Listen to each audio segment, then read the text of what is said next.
హైదరాబాద్ ఉప్పల్ బీరప్పగడ్డలోని డివిజన్లో శ్రీకర హాస్పిటల్ వారి సహకారంతో కాంగ్రెస్ పార్టీ సీనియర్ నాయకులు ఉప్పల్ ఖాన్ ఆధ్వర్యంలో ఫ్రీ మెగా హెల్త్ క్యాంప్ ను ఆదివారం నిర్వహించారు. ఈ మెగా క్యాంప్ ను ఉప్పల్ కాంగ్రెస్ పార్టీ ఇన్ఛార్జ్ మందముల పరమేశ్వర్ రెడ్డి ముఖ్య అతిథిగా హాజరై ప్రారంభించారు. ఈ సందర్భంగా ఉప్పల్ ఖాన్ ఇర్షాద్ ఖాన్ మాట్లాడుతూ 2020లో వచ్చిన కోవిడ్ కారణంగా చాలా మంది హార్ట్ అటాక్స్, బ్రెయిన్ స్ట్రోక్ తో చనిపోతున్నారు. ముందుగా వాటికి కావాల్సిన ఈసీజీ, 2D లాంటి పరీక్షలు చేయించుకోవడం చాలా అవసరం. కంటి పరీక్షలు, డెంటల్, జనరల్ చెకప్, ఈసీజీ ఇలాంటి అనేక పరీక్షలు ఫ్రీగా చేస్తున్నామన్నారు. బీరప్పగడ్డ, ప్రశాంత్ నగర్ చాలా స్లమ్ వెనుకబడిన ప్రాంతం కాబట్టి ఈ వైద్య పరీక్షలు చేయించుకోవడానికి సుమారు 9,000 నుండి 10,000 రూపాయల వరకు ఖర్చు అవుతుంది. ఇది వారికి భారంగా మారుతున్న ఉద్దేశంతో ఈ ఫ్రీ మెగా హెల్త్ క్యాంప్ ను ఏర్పాటు చేశామని తెలిపారు.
బీరప్పగడ్డ డివిజన్లో Srikara hospital, planet optics, Padmasai dental clinic సహాయంతో మెగా హెల్త్ క్యాంప్ జరుపుతున్నాం. ఇక్కడ బీరప్పగడ్డ దీనికి ముఖ్య అతిథిగా ఉప్పల్ కాన్స్టిట్యూన్సీ ఇన్ఛార్జ్ మందముల పరమేశ్వర్ రెడ్డి గారు వచ్చి ప్రారంభించారు.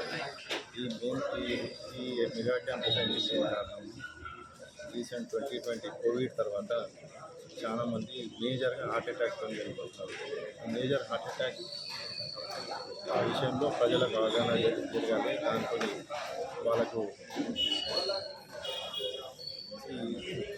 ఈ సహాయంతో ఈ చేసే సేవతో వాళ్ళకు ఆరోగ్య టెస్టులు అన్నీ ఫ్రీగా జరపడం జరుగుతుంది. అందులో మెయిన్గా ఈసీజీ, 2D మెయిన్గా ఎందుకు చెప్తున్నామంటే ఈ కోవిడ్ తర్వాత చాలామంది హార్ట్ అటాక్తో చనిపోతున్నారు. వాళ్ళకు అవగాహన రానికి, వాళ్ళ ఆరోగ్యం ఎలా ఉందో చూసుకోవడానికి వాళ్ళకి ఈ సేవ చేయడం జరిగింది. ఇంకా ఈ పరిసర ప్రాంతంలో స్లమ్ ఏరియా కాబట్టి ఈ ఏరియాలో పెంచుకొని ఈ ఏరియాలో మేము ఉచిత సేవ, ఆరోగ్య సేవ ప్రోగ్రాం చేస్తున్నాం. ఇందులో మేము డెంటల్, ఆప్టికల్ ఐ టెస్ట్, ఇంకోటి జనరల్ చెకప్స్, వాళ్ళు బ్లడ్ డొనేషన్ క్యాంప్, ఫిజియోథెరపీ, ఇంకా మిగతావి కూడా అన్నీ ఉచితంగా ప్రజలకు సేవ అందడం జరుగుతుంది.